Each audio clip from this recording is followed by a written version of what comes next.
Le musée de Geir Anderson ayant été inauguré en 1943, John Geir Anderson, le médecin britannique et officier de l'armée, un musée ayant sa particularité de par l'architecture qui datait de bien plus loin du XVIIe siècle et de l'emplacement du quartier et aussi du voisinage, étant donné que cette maison côtoie une grande mosquée d'une importance cruciale au niveau architectural et au niveau historique, c'est celle de Ibn Touloun.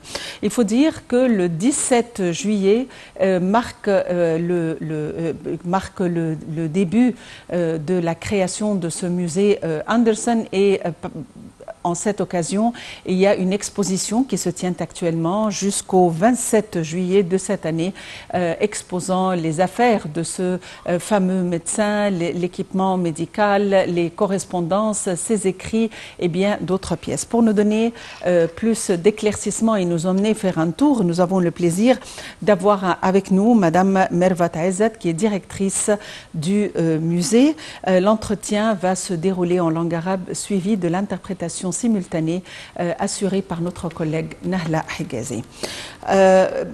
Madame Mervat Aizat, vous êtes la directrice du musée du Geir Anderson. Bonjour et vous êtes le bienvenu avec nous. Avant toute chose, le musée, cette maison s'appelle également la maison de la Crétoise, Betekretleya. Pourquoi ce nom précisément? C'est un nom qui est référé par la dernière propriétaire qui était une dame crétoise. Le musée a été inauguré depuis 80 ans et à cette occasion, il y a une exposition actuellement qui se défie les débuts du 17 juillet jusqu'à le 27 juillet. Exactement, qu'est-ce qu'il contient cette exposition? Qu'est-ce que cette exposition contient et quelles sont les causes de l'édifice et de l'organisation de cette exposition? Est-ce que cela dans le cadre de la festivité? Oui, exactement. On célèbre 80 ans à cet grand édifice. On a fait une exposition architecturale de l'archive. Cette exposition contient un certain nombre de pièces d'antiquité et de documents également d'archives. Et les propriétaires également du médecin Geir Anderson, qui l'utilise par lui-même. Geir Anderson était un officier, il était un médecin dans l'armée britannique. Donc, on fait exposer tous les équipements, tous les documents, tous les équipements qui concernent ce médecin fameux. Et également son gramophone spécial. Et nous avons 42 cylindres qu'il utilise sur ce gramophone. On fait exposer un certain nombre de documents concernant que Geir Anderson le possède. Et il y a des lettres entre lui, entre le gouvernement égyptien pour la propriétaire de cette maison et les clés. Et on expose également les clés concernant cette maison. Ce musée se compose de deux maisons, la maison de Amira Ben Salem et de Kretleya. Nous avons tous les clés concernant cette maison. On les expose avec les documents de la propriétaire du Geir Anderson à cette maison. Il y a un amalgame entre la maison de l'architecture et entre l'archive. On fait exposer les clés avec ces documents et également on expose les documents qui englobent les propriétaires et également tous les inclus de Geir Anderson à l'intérieur de ce musée. Geir Anderson était un collecteur qui fait collecter toutes les pièces d'antiquité et les diverses pièces d'antiquité. Quand il fait entrer ou faire ajouter cette pièce d'antiquité parmi la liste de ses propriétaires appropriés par le gouvernement égyptien. Et on a fait exposer un certain nombre de livres de Geir Anderson. Il a une grande librairie qui englobe 240 livres, tous les livres qui le concernent. Voilà, ce sont les propriétaires et ce sont ceux qui a été représenté à l'intérieur de l'exposition. Il y a un certain nombre d'ateliers professionnels et qui concernent les enfants et qui concernent les handicapés également. La construction du musée et cette architecture qui est très privée et très spéciale réfère au XVIIe siècle.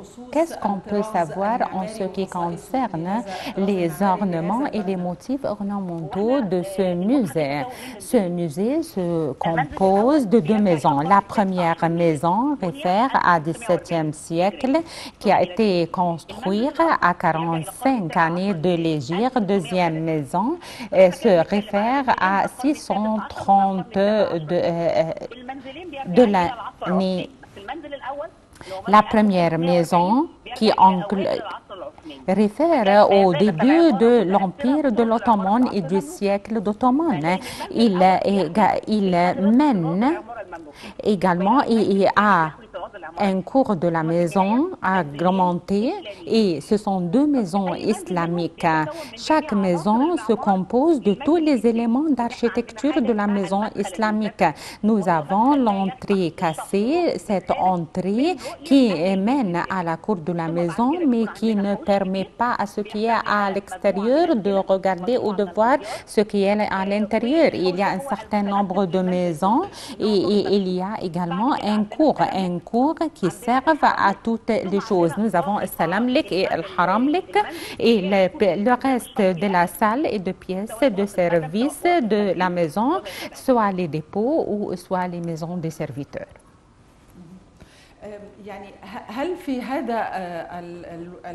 Est-ce que dans cette phase ou dans cette étape, est-ce qu'on permet pour les étrangers à posséder des maisons architecturales? Non, Geir Andersen a possédé un contrat était un contrat. Il y a un accord entre lui, entre le gouvernement égyptien. Il fait louer les deux maisons et il va réparer ces deux maisons et il va les couvrir par l'architecture islamique avec tout ce qui le possède à l'intérieur de ces deux maisons. Et les deux maisons se transfèrent à un musée qui s'appelle Geir Andersen quand il quitte l'Égypte et cela se fait en 17 juillet 1942, le gouvernement égyptien commence à préparer ces deux maisons et à les transférer à deux musées. John Geir Andersen, on sait qu'il est un médecin britannique et il est un officier dans l'armée britannique. Qu'est-ce qu'on peut savoir plus? Est-ce qu'il y a plus de détails? Est-ce qu'il joue un rôle précis? Pourquoi il y a un musée qui le concerne? Quelle est l'importance et quel est le rôle joué par ce monsieur et ce médecin? Il est une personnalité considérable. Oui, il est arrivé en 1904 en Égypte et il travaille jusqu'aux retraites en 1935 et après il est un admirateur pour toute l'architecture et l'architecture également islamique. Il visite toutes les places islamiques.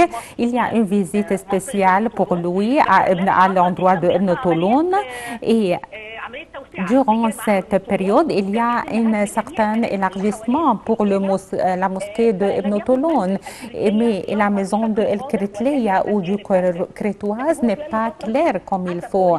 Durant cette phase, il y a des mémorandums qui sont conservés dans un musée britannique. Il a cité que la première visite de lui regarde à travers le balcon une femme qui porte les vêtements égyptiens et ce qui couvre son visage. Et elle a une impression bizarre. Et quand il visite les deux maisons, en 1930, toutes les maisons qui entourent Ibn Tulun ont été détruites et il y a seulement la maison crétoise qui garde tous les traits de l'Empire ottoman et de l'Empire mamelouk.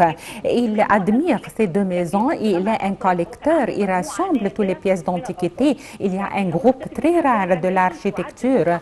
Le musée de Geir Gayor Anderson est un musée civilisé minimum qui est petit parce que nous avons un musée qui est très célèbre et très fameux. Et nous avons une civilisation comme la civilisation est également grecque et turque. Et la civilisation persienne et indienne et chinoise.